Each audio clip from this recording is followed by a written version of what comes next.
Hello my future officers. तो कैसे हैं आप सभी? उम्मीद है बहुत अच्छे होंगे और अपनी पढ़ाई का ध्यान अच्छे से रख रहे होंगे। तो आज का जो हमारा पीआईबी सीरीज का फोर्थ डे है और आज हम जो डिस्कस करने वाले हैं वो 6 जून की तो नाइट में और आज जो 7 जून है उसमें जो भी डिस्कशंस रहे हैं पीआईबी पर, जो अपडेट आए हैं और हमारे एग्जाम की दृष्टि से जो इम्पोर्टेंट हैं उनको हम डिस्कस करेंगे। तो शुरुआत करते हैं बिना किसी देरी के। इसका जो पहला टॉपिक जो रहा, जो न्यूज में रहा है पीआईबी पर, वो था व्यवसाय सुगमता अनुपालन सरलीकरण एवं प्रशासनिक सुधार से संबंधित था। चर्चा में क्यों था? क्योंकि ये टॉपिक है ना जो जीएस पेपर 2 और जीएस पेपर जो 3 है भारतीय अर्थव्यवस्था विरोध योजना से, उस सेक्शन से जाके जुड़ता है। और ये चर्चा में क्यों था? चर्चा में इसलिए था क्योंकि हाल ही में जो आर्थिक सर्वेक्षण एवं प्रशासनिक सुधार विभाग है ना, उसके द्वारा एक नियामकीय बोझ, जो रेगुलेटरी जो वजन जो उस पर रहता है, उस बोझ को कम करने की दिशा में एक घोषणा की गई है। तो क्या है?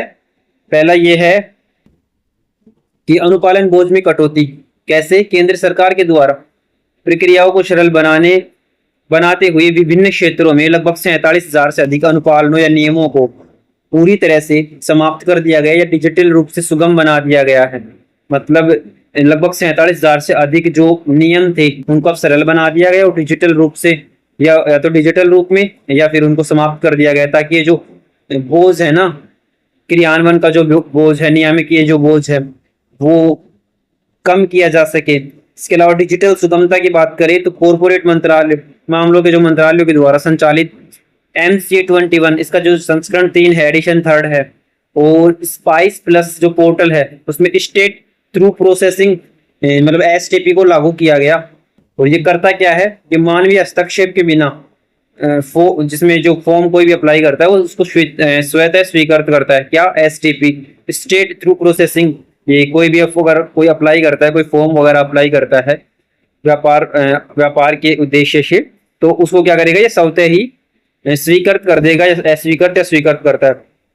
कुछ कानूनी सुधार भी किए गए। वो क्या थे? व्यापार एवं पर्यावरण संबंधी तकनीकी चूकों को जो मिसिंग्स हो जाती थी उनको गैर आपराधिक बनाने वाला जो जन विश्वास बिल था, इसके बारे में हमने पिछले पीआईबी सीरीज के पिछले वीडियो में भी हमने जाना था कि 7 अप्रैल जो 2026 से भी प्रभावी हो चुका है, और जिसके तहत 717 प्रावधानों को, जिसमें जेल की सजा थी, उनको चेंज करके उनको दीवानी जुर्माना तय कर दिया गया। मतलब उनमें जुर्माना लगा दिया गया। पहले उनको क्रिमिनल ऑफेंस माना जाता था लगभग 717 प्रावधानों को, अब उनको दीवानी या मतलब सिर्फ जुर्माने तक फिक्स कर दिया गया, ताकि अब यहाँ से भी वजन कम हो जाएगा।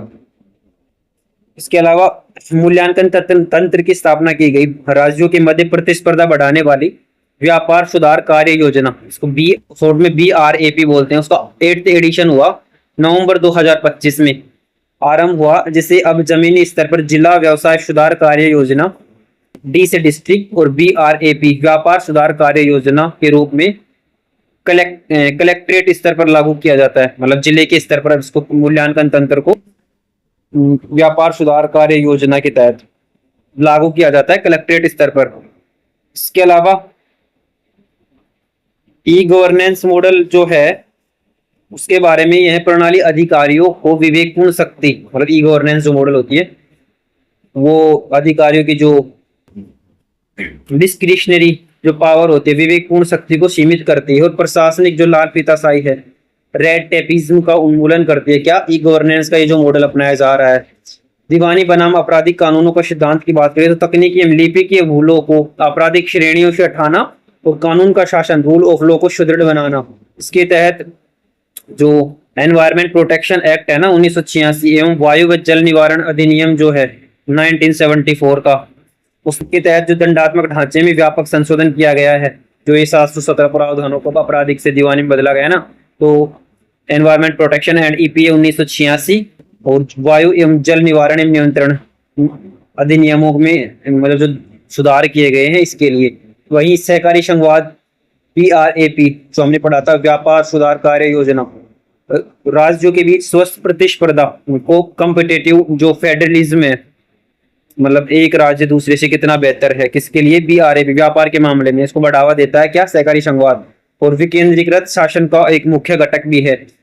इसके अलावा नेक्स्ट जो टॉपिक है वो है डिजिटल भूमि अभिलेख निर्णायक स्वामित्व चर्चा में इसलिए था ये क्योंकि ग्रामीण विकास मंत्रालय ने सभी राज्यों में जो भूमि विवादों है, भूमि के जो डिस्प्यूट्स थे, उनको न्यूनतम करने के लिए क्या किया, भू अभिलेख जो है, लैंड रिपोर्ट्स जो हैं, उनके 100% डिजिटलीकरण की समय सीमा की समीक्षा की है कि ये 100% जो लैंड रिपोर्ट्स हैं उन पर डिजिटलाइजेशन कब तक हो जाए, इसकी समीक्षा की थी। इसलिए न्यूज में ये जीएस पेपर सेकंड पे प्रशासनिक सुधार वाले और जीएस पेपर थर्ड में भूमि सुधार एवं कृषि अवसंरचना इकोनॉमिक्स से इस टॉपिक को हम जोड़ के देख सकते हैं।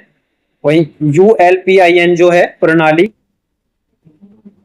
भूमि विवादों के त्वरित समाधान हेतु विशिष्ट भूमि पार्सल पहचान संख्या जो होती है उसको लागू की गई है तथा भू स्थानिक निर्देशांकों पर आधारित एक 14 विशिष्ट अंक विशिष्ट कोड जिसे भूमि का आधार कहा जाता है। मतलब जैसे हमारा आधार होता है ना, उसमें 12 डिजिट होते हैं, इसी प्रकार भूमि का एक आधार अंक जिसको ULPIN जो बोलते हैं, इसमें 14 अंक डिजिटल कोड होता है जो विशिष्ट भूमि के लिए एक पार्सल पहचान संख्या के रूप में लागू होता है। इसके अलावा हम अगर भूमि एवं भू राजस्व की बात करें तो ये पूर्णतः राज्य सूची में आता है, 7वीं अनुसूची के अंतर्गत प्रविष्टि 18 के अंतर्गत है भूमि और भू राजस्व सिद्धांत। वहीं स्वामित्व का जो सिद्धांत है वो भारत के सभी अनुमानित स्वामित्व जो है उनकी व्यवस्था है, जहां विलेख केवल कर भुगतान का साक्ष्य है। ULPIN का उद्देश्य होता है देश को निर्णायक स्वामित्व की ओर ले जाना, जहां राज्य भूमि के मालिकाना हक की कानूनी गारंटी प्रदान करता है। इससे वित्तीय ऋण प्राप्त करना सुगम हो जाता है। इससे वित्तीय ऋण प्राप्त करना क्या हो जाता है, अगर आपका भूमि का स्वामित्व होगा, आपकी भूमि का जैसे आधार कार्ड की तरह कार्ड होगा, तो आपको ऋण वगैरह में भी, ऋण वगैरह लेने में भी सहूलियत होगी और वित्तीय ऋण के रूप में जो कोलेट्रल की तरह कार्य करेगा वो कार्ड फिर। तो इसके अलावा जो थर्ड टॉपिक जो चर्चा में रहा था पर्यावरण मिनिस्ट्री का, वो था पर्यावरण नियमन वर्गीकरण एवं श्रम सुधार जो था। और चर्चा में इसलिए था कि जो केंद्रीय प्रदूषण नियंत्रण बोर्ड है ना, और जो श्रम मंत्रालय के द्वारा पर्यावरण अनुपालन और नई जो श्रम संहिताएं जो 2020 की 19 की है कि राज्यों में नियमावली निर्माण की प्रगति रिपोर्ट जारी की गई। जीएस पेपर थर्ड से ही जुड़ता है।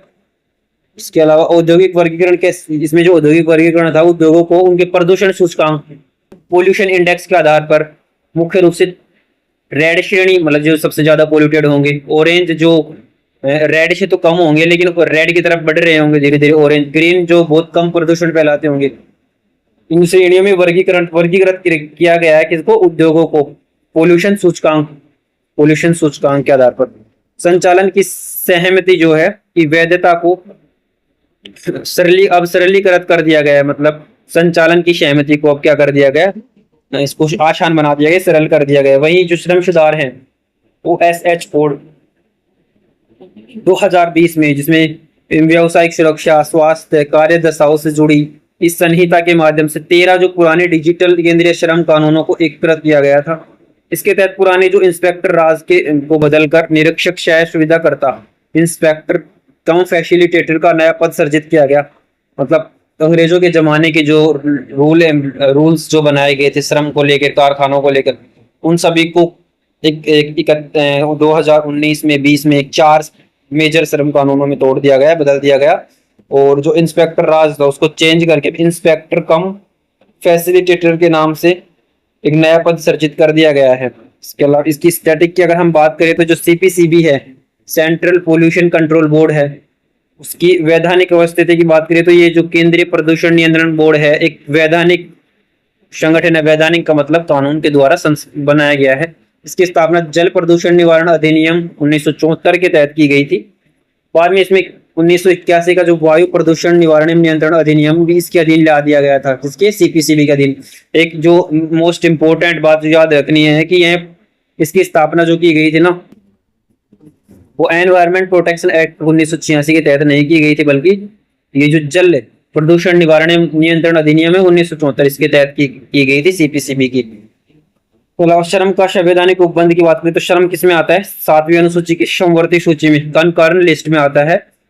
इसके कारण केंद्र एवं राज्य दोनों इस पर कानून बना सकते हैं। और DPSP में अनुच्छेद जो 42 है, काम के न्याय संगत एवं मानवोचित दर्शाए, इस सुधार का मूल आधार, ये चेंजमेंट किया गया, जो सुधार किया गया इसका मूल आधार क्या है, DPSP का आर्टिकल 42। नेक्स्ट क्वेश्चन हमारा इकोनॉमिक्स से जुड़ता है, GS पेपर थर्ड से जो चर्चा में रहा वो था, चर्चा में इसलिए था ये कि केंद्रीय बजट 2026-27 के प्रस्ताव में एमएसएमई क्षेत्र की नगद संकट जो तरलता संकट जो था लिक्विडिटी क्राइसिस को दूर करने के लिए वित्तीय मंचों के एकीकरण पर बल दिया गया है। तो वो पहली बात तो ये ओएनडीसी क्या है? ओएनडीसी जो प्रोटोकॉल है, ओपन सोर्स, फुल फॉर्म ये हो जाएगी open network for digital commerce. ये सरकार के द्वारा समर्थित एक खुली तकनीकी प्रोटोकॉल है। क्या ओएनडीसी क्या है? एक सरकार के द्वारा समर्थित है, एक टेक्निकल पोर्टल या प्रोटोकॉल है। इसका उद्देश्य क्या है ओएनडीसी का? वाणिज्यिक बाजार को किसी एक या दो वैश्विक ई कॉमर्स दिग्गजों के एकाधिकार से मुक्त करना, जैसे कि किसी एक कंपनी का ही, जैसे गूगल का हो जाए, जैसे अमेजोन का हो जाए, किसी एक या कंपनी के एकाधिकार से मुक्ति के लिए ओएनडीसी प्रोटोकॉल तैयार किए गए हैं। जो ट्रेड्स मतलब होता है व्यापार छूट, प्राप्य छूट प्रणाली जो होती है। केंद्रीय बजट 2026-27 में सभी केंद्रीय सार्वजनिक क्षेत्र के उद्यमों सीपीएसईज के लिए जो ट्रेड्स है, व्यापार प्राप्य छूट प्रणाली के माध्यम से एमएसएमई की बिलों का निपटान करना अनिवार्य करने का प्रस्ताव रखा गया है। इसके अलावा बैंकिंग, वित्तीय बाजार एवं नेटवर्क शास्त्र, अर्थशास्त्र जो है, इससे रिलेटेड जो प्रोप्रायरिटी बनाम ओपन जो नेटवर्क होता है, प्रोप्रायरिटी पारंपरिक प्लेटफॉर्म एकाधिकार आधारित होते हैं। जो ट्रेडिशनल प्लेटफॉर्म्स थे उन पर एकाधिकार होता था, किसी एक का अधिकार होता था, जबकि ओएनडीसी क्या होता है? एक ओपन सोर्स नेटवर्क होता है। जैसे यूपीआई हो गया, ये किसी एक का नहीं है, इसको फोन पे में भी यूज किया जा सकता है, गूगल पे, पेटीएम, अमेजोन पे, भारत पे, सब में इसमें इसको यूज किया जा सकता है। मतलब ये ओपन सोर्स नेटवर्क हो गया। जो खरीदार एवं विक्रेता के बीच माध्यम को तटस्थ बनाता है, इसमें लघु विक्रेताओं को समान अवसर ये प्राप्त होता है, नेट लेवल प्लेइंग फील्ड प्राप्त होती है। इसके अलावा ट्रेड्स और जो सिक्योरिटाइजेशन प्रतिभूतिकरण है, वो भारतीय रिजर्व बैंक आरबीआई के द्वारा जो भुगतान एवं निपटान प्रणाली अधिनियम 2007 लाया गया था, उसके तहत रेगुलेट होते हैं। ये क्या? ट्रेड्स और सिक्योरिटाइजेशन प्रतिभूतिकरण। यह एमएसएमई जो मध्यम, लघु एवं सूक्ष्म एंटरप्राइजेज हैं, उनके व्यापारिक इनवॉइस को ऑनलाइन नीलामी की सुविधाएं देता है। कौन? ट्रेड्स की उनके व्यापारिक इनवॉइस को, मतलब वो ऑनलाइन नीलामी कर सकते थे, किस पर? ट्रेड्स पर। जब इन इनवॉइसेस को वित्तीय साधनों में संचित कर द्वितीय बाजार में व्यापार योग्य बनाया जाता है, तो इस प्रक्रिया को प्रतिभूतिकरण कहते हैं। इन इनवॉइसेस को वित्तीय संसाधनों को संचित करके जो सेकेंडरी मार्केट है, जिसमें शेयरों का खरीद बिक्री होती है आपस में ही, इंडिविजुअल्स के बीच मानो या कंपनी के बीच मानो, तो वहां द्वितीयक बाजार उसको बोलेंगे सेकेंडरी मार्केट। तो व्यापार योग्य बनाया जाता है, इसे क्या बोलेंगे? प्रतिभूतिकरण बोलेंगे। इन जो इनवॉइसेस को, एमएसएमई की इनवॉइसेस को, यह वर्किंग कैपिटल प्रवाह सुनिश्चित करता है। मतलब ये कार्यकारी पूंजी में जाता है। कौन? ये जो एमएसएमई की इनवॉइसेस हो गई, ये कार्यशील पूंजी के तहत प्रवाह सुनिश्चित होता है इनका। इसके अलावा ये इकोनॉमिक्स का ही और साथ में संविधान निकाय जीएस पेपर 2 एवं जीएस पेपर 3 से जुड़ा हुआ ही एक नेक्स्ट टॉपिक है, अप्रत्यक्ष कर अवसंरचना में वित्तीय संवाद।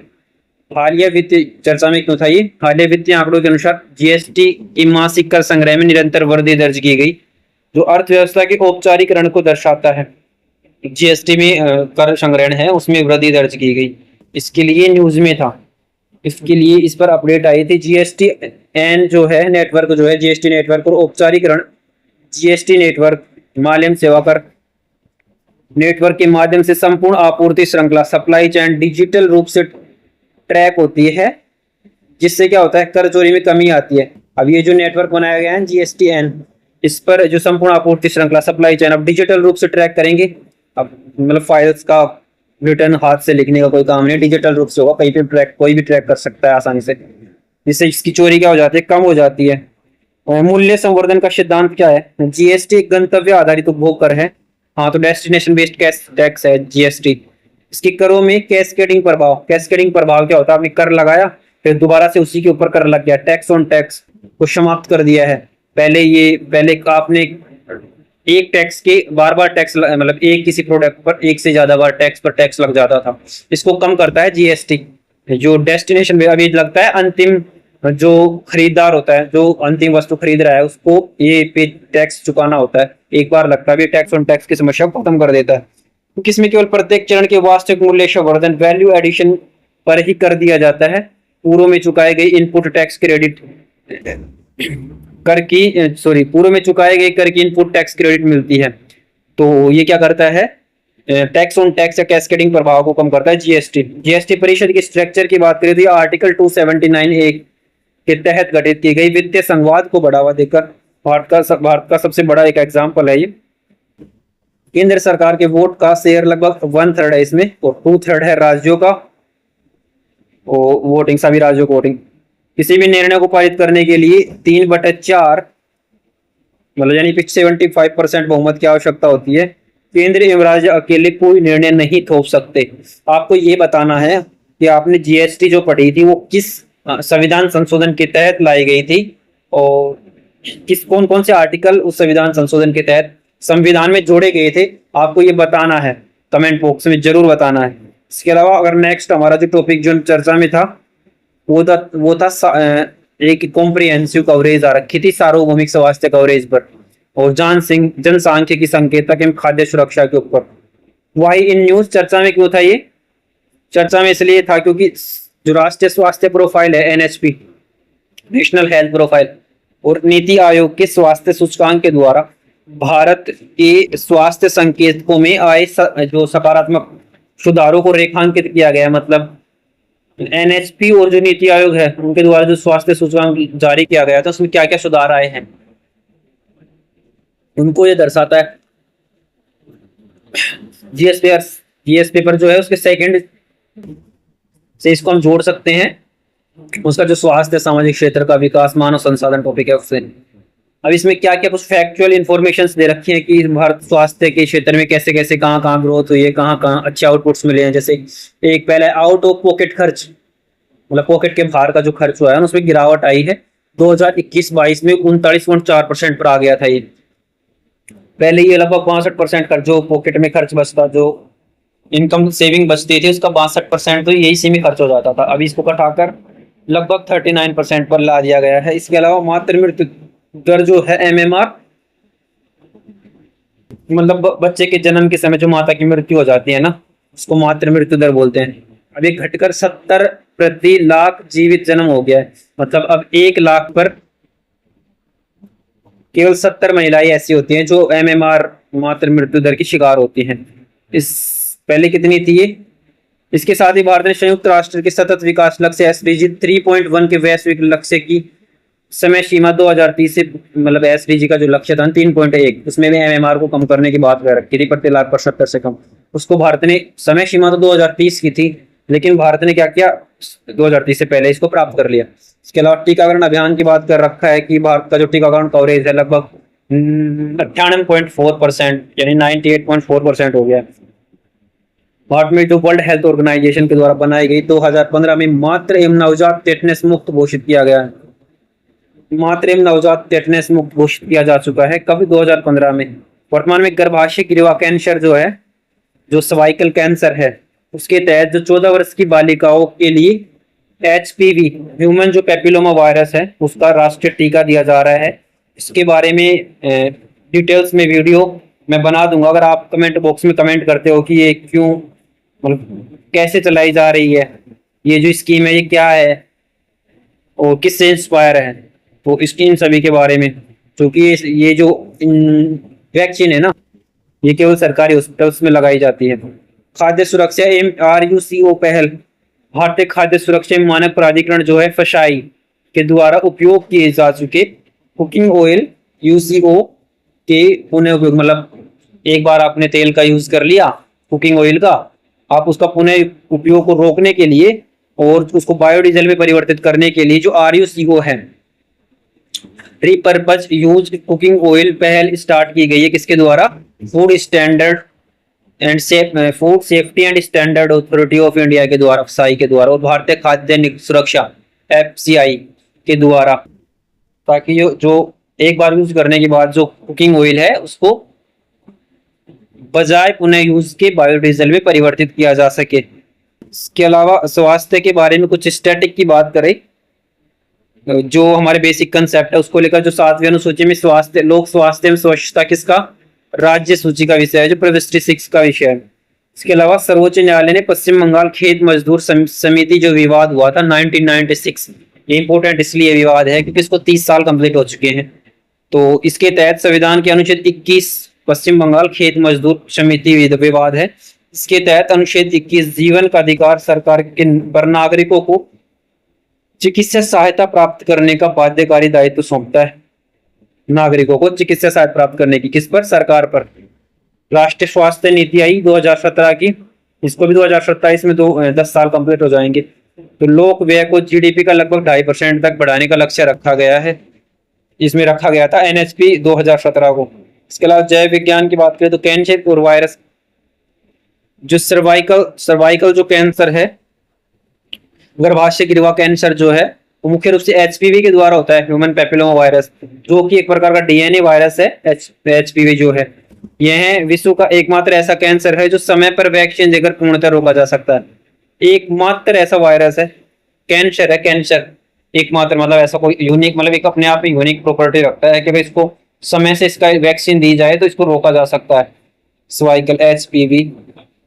तो चूंकि इससे एचपीवी से क्या होता है? सर्वाइकल कैंसर होता है। अब आपको ये बताना है कि क्या ये सर्वाइकल कैंसर केवल महिलाओं में होता है एचपीवी के चलते? तो इसका आपको आंसर देना है।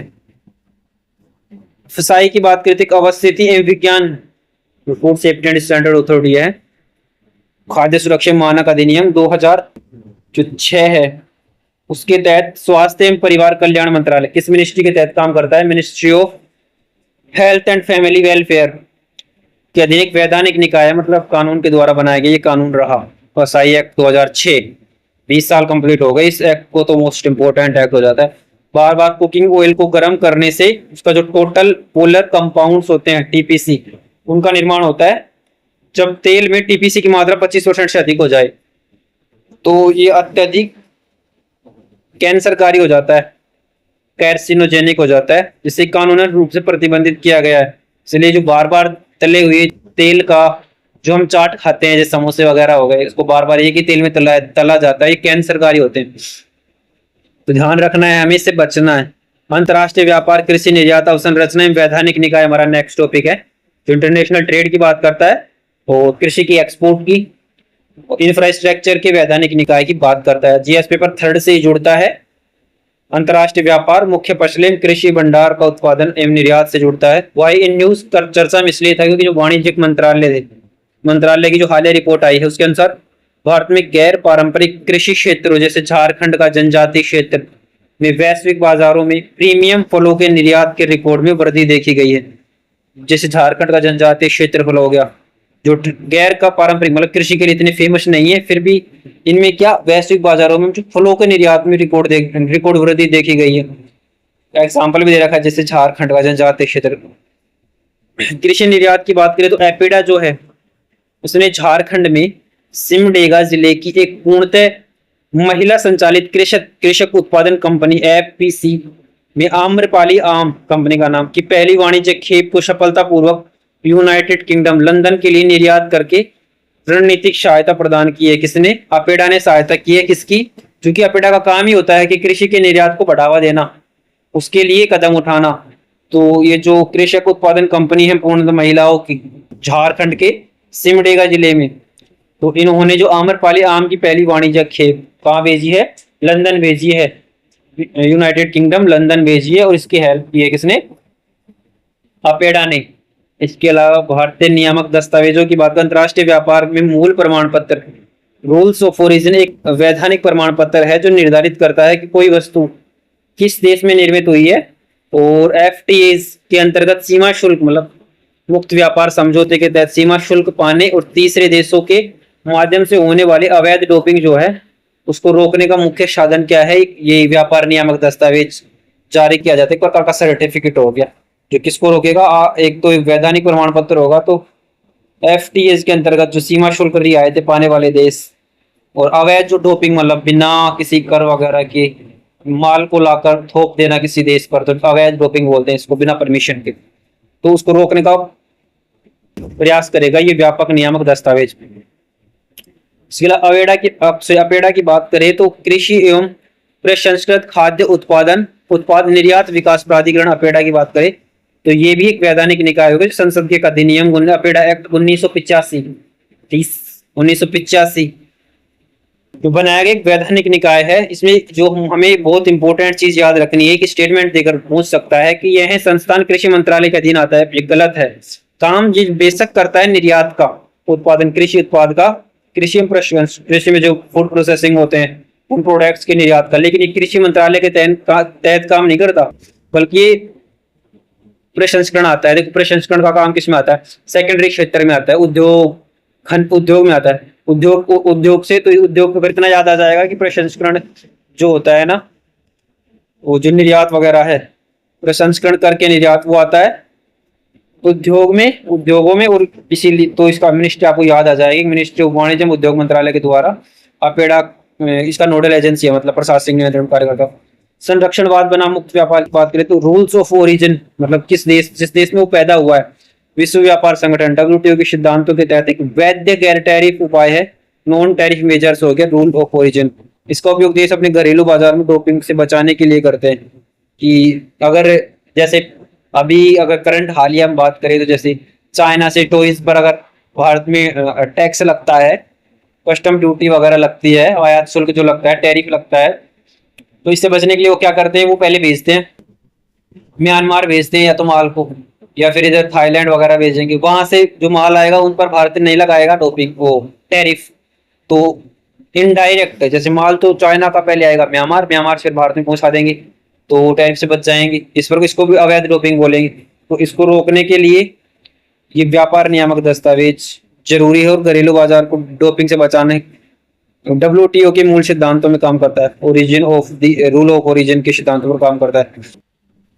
उम्मीद है आपको ये वीडियो बहुत पसंद आया होगा और ये सीरीज आप रेगुलर फॉलो कर रहे होंगे, क्योंकि अभी 3 से 4 वीडियो हुए हैं और जो अनुभव है वो धीरे धीरे होता जाएगा। हम इसको और ज्यादा सुधारते जाएंगे और ज्यादा बेहतरीन बनाते जाएंगे, नई नई इंफॉर्मेशन इसमें ऐड करते जाएंगे। लेकिन उससे पहले हमें नीड है आपकी सपोर्ट की, तो जरूर आप प्लीज सब्सक्राइब कीजिए, लाइक कीजिए और हमें सजेशन भी कीजिए, रिव्यू दीजिए अपने कि हम और क्या सजेस्ट करें, तो और क्या बेहतरीन कर सकते हैं। कुछ जो कमियां हैं वो हमें दिखलाई हमें।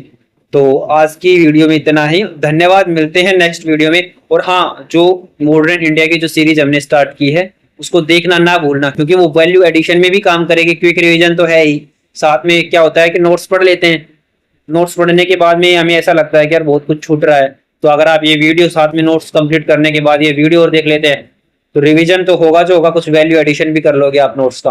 तो उसको भी जरूर फॉलो करना। मिलते हैं नेक्स्ट वीडियो में, धन्यवाद।